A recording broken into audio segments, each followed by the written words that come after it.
جی ضرور ایک سوال تھا کہ جیسے آج کل ہمارے خلاف انٹرنیٹ پہ بہت زیادہ پروپیگنڈا ہو رہا ہے جس میں بعض ایلیگیشنز لگتے ہیں جو بالکل ہی غلط ہیں، تو ان کے خلاف اگر کوئی جیسے کوئی جواب دینا چاہے، بعض تو بالکل ہی یوز لیس ہوتے ہیں.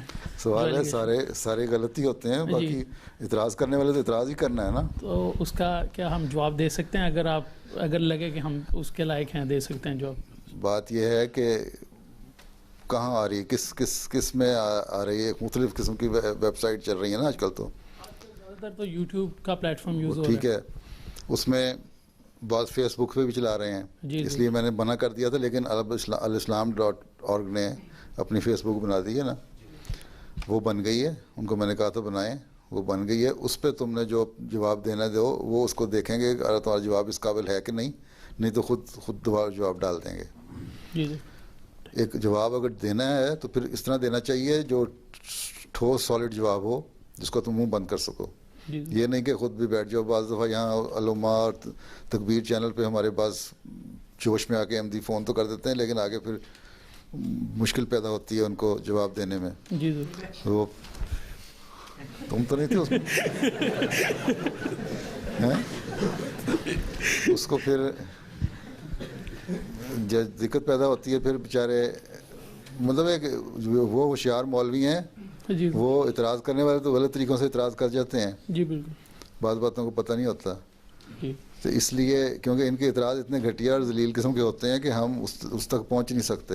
جی بالکل ہیں وہ میں نے پہلے بھی تمہیں بتایا تھا، ہمارے ہاں پاکستان میں جو جھنگ کے لوگ ہیں نا، بعض عموماً یہ مشہور ہے جو پرانے تھے، بلکہ وہ کہتے ہیں، ایک شخص نے خود کہا، اور ہم جو روا میں رہنے والے آباد ہوئے نا ہجرت کے بعد قادیان سے اور مختلف جگہوں سے، وہ مہاجر کہلاتے ہیں اور وہ لوگ کہلاتے ہیں. اور وہ لوگ اپنے جو چوری چکاری اور اس قسم کے کام ہے نا، یا دول گانا چکر دینا، اس میں بہت بڑے ہوئے ہیں لوکل لوگ.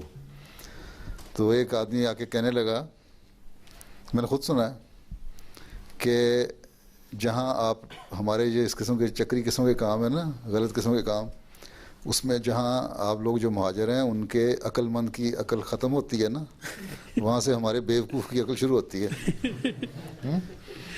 تو اس لیے ان مولویوں کے دام میں جو نا یہ ایسے چکری ہیں تو بعض دفعہ پھنسا لیتے ہیں، اس لیے بڑی ہوشیاری سے ان کے جواب دینے ہوتے ہیں. جی ہوتا کچھ نہیں ہے ان میں، یہ نہیں وہ حقیقت ہے، ہوتی فضول باتیں ہیں بالکل، جیسے تم نے بھی کہا بکواس قسم کی. لیکن پتہ نہیں اس شاہ صاحب کو ہنسی آ گئی، تم تو نہیں کوئی پھنس گئے تھے ان کے جواب ہیں؟ تم یہاں آگے بتا دیتا کہ دیکھ لیں تھوڑا چہرہ. کیا قصہ ہوا ہے تمہارے ساتھ؟ جی میرے ساتھ نہیں ہوا سر. ہاں ویسے ہنسی آ گئی تھی. اچھا سمجھ آئی. تو باقی جواب اگر دینے ہیں تو دے دو. اس لیے جواب ایک تو اچھی طرح دو، تیار کر کے اگر تیاری کی ہے یہ تو پھر دو، نہیں تو جواب دینے والے موجود ہیں، وہ دے رہے ہیں جواب. ہر ایک کا جواب دیا جا رہا ہے، یہ نہیں کہ جواب نہیں ہم دیتے. کوئی ایسا اعتراض نہیں جس کا جواب نہ ہو. اور جواب وہی ہیں جو حضرت مسیح علیہ السلام کے اعتراض جو ہیں حضرت مسیح علیہ السلام کے زمانے سے شروع ہوئے، ان کے جواب حضرت مسیح علیہ السلام دے چکے ہیں. ان کو اصل میں اگر تم گنو نا تو 100-150 اعتراض ہی ہے جو پچھلے 120 سال سے چل رہا ہے. اس کو کبھی آگے پیچھے الفاظ کر کے نا اس کو آگے بڑھو لیتے ہیں، ادروائز اس میں کوئی ایسی بات نہیں ہے کہ جس کے جواب نہ ہوں. حضرت مسیح علیہ السلام نے لکھا ہے کہ میری کتاب جو حقیقت الوحی ہے، اس کو تم پڑھ لو تو تم ان ساروں کے جواب دے دو گے اگر اچھی زبانی یاد کر لو جتنے اعتراض ہیں. تو بلکہ یہ بھی لکھا ہے کہ جو اعتراض کرنے والے ہیں وہ پڑھ لیں تو وہ اعتراض نہ کریں، لیکن پڑھتے نہیں. وہاں ایک بات یہ بھی ہے، ابھی اس نے ایک پڑھا ہے کہ حضرت مسیح نے فرمایا کہ میرے آقا کو تو گالیاں دیتے ہیں اور مجھے سلام کرتا ہے لیکھ رام کے بارے میں. لیکن وہاں ایک سوال یہ بھی اٹھ جاتا ہے کہ کتب میں ایک جگہ یہ بھی لکھا ہوا ہے، انہوں نے فرمایا کہ قادیان کے آریوں نے اس کو میرے خلاف اتنا کر دیا تھا کہ وہ مانسلوں کو گالیاں دیتا ہے اور سنتا نہیں، عقل اس کی تھوڑی کم تھی، اپنی عقل استعمال کم کرتا تھا، باتوں میں جلدی آ جاتا تھا. تو ایک دفعہ میں مسجد میں وضو کر رہا تھا، اس نے سلام کیا تو مجھے موقع نہیں ملا، اس کے بعد وہ چلا گیا جلدی، مجھے موقع نہیں ملا، نہیں تو میں ہو سکتا ہے کہ اس کو کچھ سمجھا دیتا ہیں۔